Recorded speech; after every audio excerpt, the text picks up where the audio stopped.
Hello guys, good morning sa inyong lahat guys. Sara, samahan nyo ako guys, magluluto kami ng order ng customer, ng burger. Ayan guys, yung burgera ng pamangkin ko. Dito muna ako sa Bataan at super busy yung negosyo niya. Dahil hindi pa ako nakapagawa ng bahay, pero mayroon na akong materyales. Tao na lang ang kulang, kaya ayun, dito muna ako guys, nagtulong-tulong sa pamangkin ko. Ayan yung kanyang burgeran. Ayan, may mga order. Alam nyo guys, nung dati, nung bago pa lang siya nagtitinda, ang dai-daing tao. Ngayon, medyo humina dahil ngayon nga, alam nyo naman ang Pinoy, gaya-gaya, 'di ba? May dalawang gumaya sa kanya doon sa kanto at saka dito sa likod. Nasa gitna siya. Kaya 'di ba humina. Pero ayos lang 'yan. Okay lang po 'yan. Kaya sabi ko sa pamangkin ko, huwag kang susuko kasi ikaw naman ang nauna, 'di ba? Huwag kang susuko. Ngayon, ang ginawa niya, yung ginawa namin, iniba yung sauce. Kasi ganun lang yun guys. Kasi yung una kasi, minamanmanan ka nila. Kunyari, bibili sila, nilalasahan nila yung paninda mo, yung negosyo mo. Kaya, ayun, nung kumain na siguro yon, ayun, nakapag-isip, ginaya nga nila. Pero ngayon, iniba na namin yung sauce. Kaya lalong sumarap ngayon. Kaya bumabalik-balik yung customer. Nagtaka din yung customer kung bakit naiba yung panglasa ng kanilang burger. Kasi lalo daw ngayon sumarap. Kasi nga, secret nga. Nilagyan nila ng sikreto. Ganun lang yun ang negosyo guys, diba? Pag may gumaya sa'yo, kailangan mong dagdagan yung sauce mo kung paano mapasarap lalo, di ba?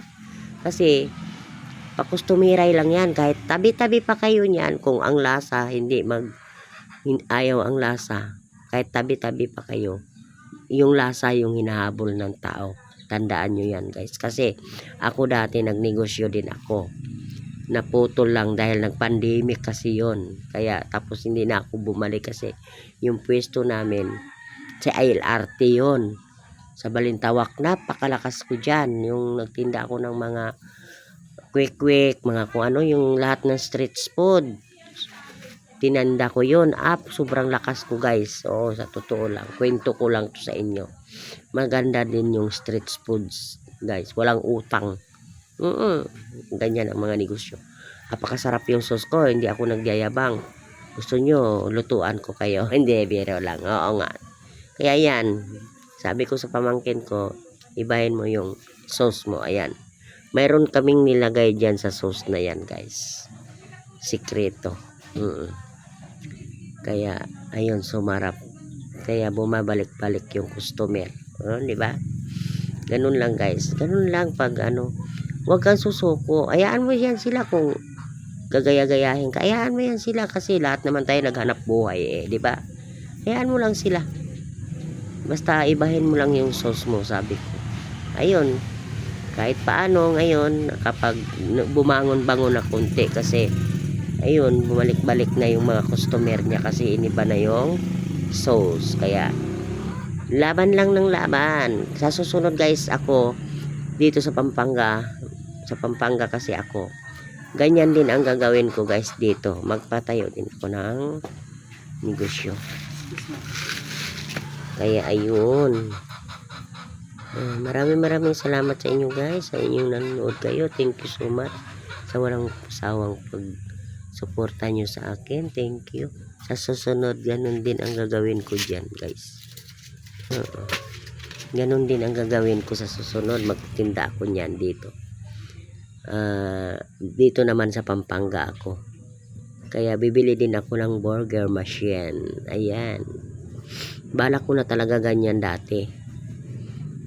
Kaso lang wala lang akong pwesto. Ngayon dito sa Pampanga guys, malapit kami sa karsada. Malapit, napakaganda din yung pwesto dito guys. Kaya susubukan ko ring maganyan. Ayun na guys. Tapos yung balot guys, iniba rin namin yung balot. social na. O, tingnan mo, parang Jollibee na siya. O, di ba?